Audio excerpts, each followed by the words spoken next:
I'm going to show you how to replace your rear brake pads on a 2012 Jeep Wrangler.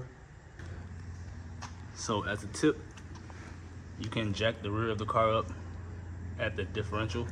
It'll lift both wheels off the ground. Tools you're going to need for this job is a 19mm half-inch socket, half-inch impact drive. You'll need a brake caliper compressor tool to press the piston back into the caliper. Next, you'll need a 13mm socket, 3/8 ratchet, and you'll need some grease to lubricate the new brake pads. You'll also need a flathead screwdriver or a pry bar, something to pry with.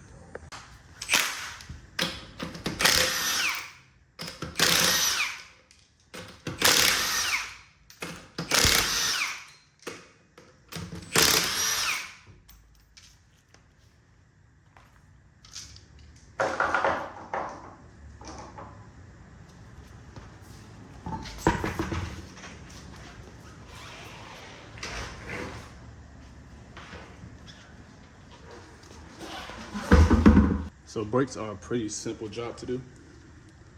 The first thing you want to do is remove these two 13mm bolts that go into the sliding pins. Then once you pull this brake caliper off, you'll be able to remove the pads. And then you want to press this piston back into the cylinder and put your new pads on after you grease them up.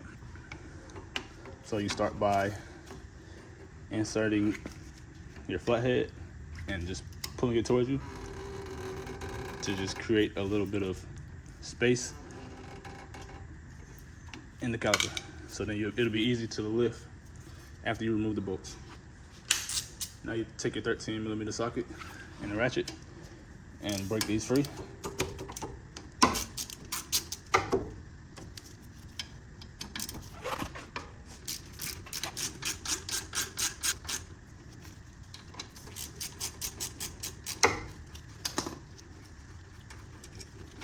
Now you can pull the brake caliper off, and if you can, hang it somewhere. What you don't want is to let it just dangle, because then it'll put stress on this brake line, which could damage it. So secure it somewhere. If there's nothing to hang it on, then you want to get like a small bungee cord or something like that and tie it up somewhere. All right, so next, remove your brake pads.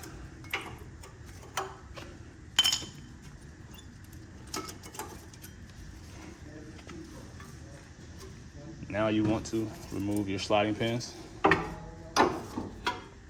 And these sliding pins are kind of seized up, so I have to work them out. Got that top one up. And remember to put the sliding pin back in the same spot it came out of. All right, so this bottom one is seized up. I'll show you how to get it out. So what I would do is take some brake cleaner to help loosen it up. Some vice grips so that you'll be able to grab it and twist it. A flathead and a hammer so you'll be able to hammer the sliding pin out. And just spray a little bit just to help loosen up everything inside there.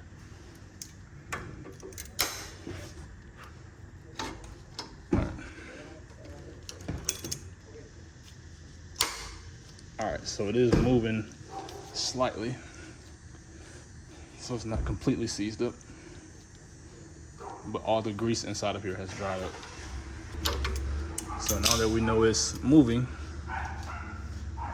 I'll take my flathead and put it right up against this lip right here, and take my hammer and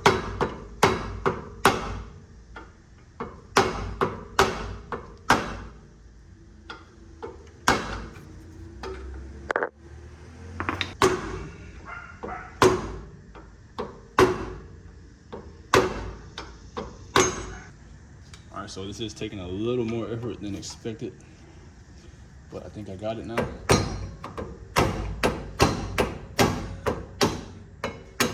All right, there we go. So that was seized up pretty good. All the grease dried up inside of there, and that's what caused it to seize up. Grab you a rag and some brake cleaner.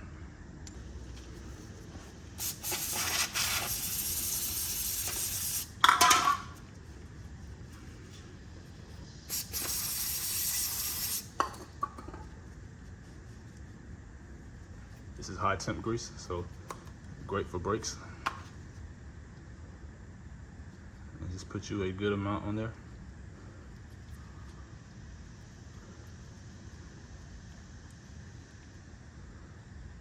Not anything just, overwhelming. That'll be good. Put the rest back.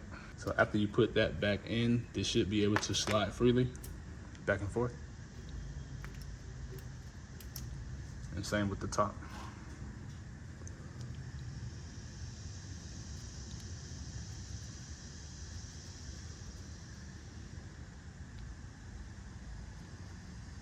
And make sure you have a decent amount of grease on there so that they don't seize up like what you saw earlier. And check, make sure it slides back and forth. And they're good. So the next thing you want to do is take your brake caliper, and this piston right here has to be pushed back into the cylinder. So you'll take your brake tool, something like this, or something more professional like this, and you can compress the caliper back into place. Now this one is a lot easier to use, so I'll go about halfway with that and then show you how to use the other one. So with this one, what you need to do is take a brake pad, place it over the piston, and then slide this into place until it fits.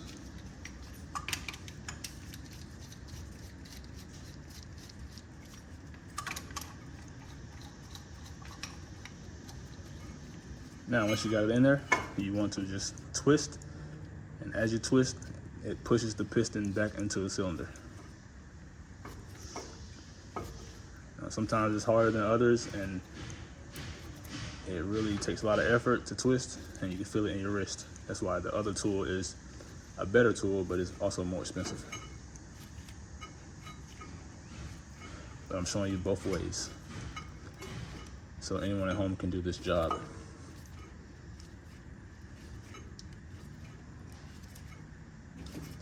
And that's that. You reverse it, put it out, take that out, and now you see this piston is pushed back into the cylinder. Set that off to the side, and you want to put a light coat of grease on the backs of these and also on the ears, basically. And you don't want too much grease, so you can spread this out.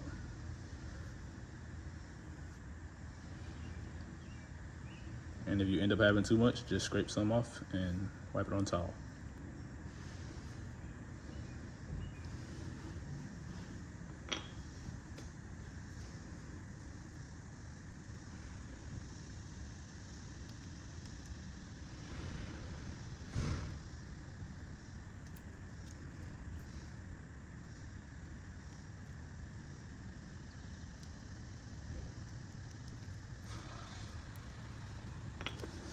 Now you'll usually have an inner and outer brake pad.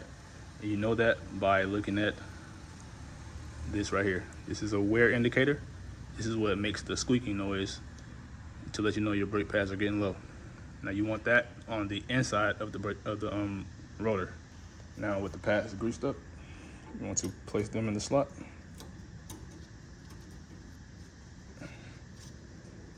And it should fit well.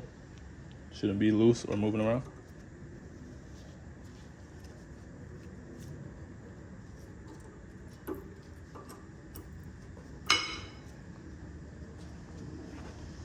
Now you do want to be careful not to get grease on the actual brake pad surface, because then it would basically affect your ability to stop. And now you just want to put everything back together.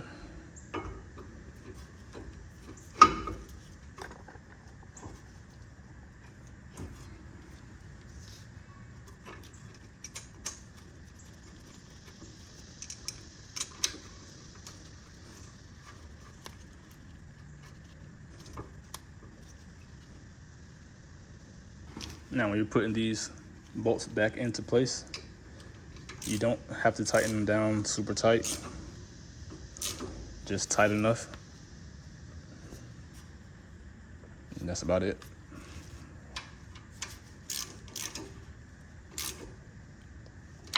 So you don't want to be putting just a lot of force on tightening those down, because you don't want to break the bolt off into the sliding pin.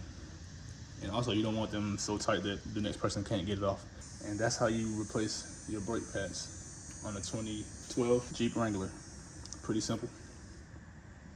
Lastly, you will need to go and press your brake pedal down to the floor multiple times until you feel it stiffen up. So the first 1 or 2 times, the pedal will go all the way to the floor until it builds up brake pressure. And then you should feel it get stiff. And then you'll know that you have seated your brake pads and you're good to drive.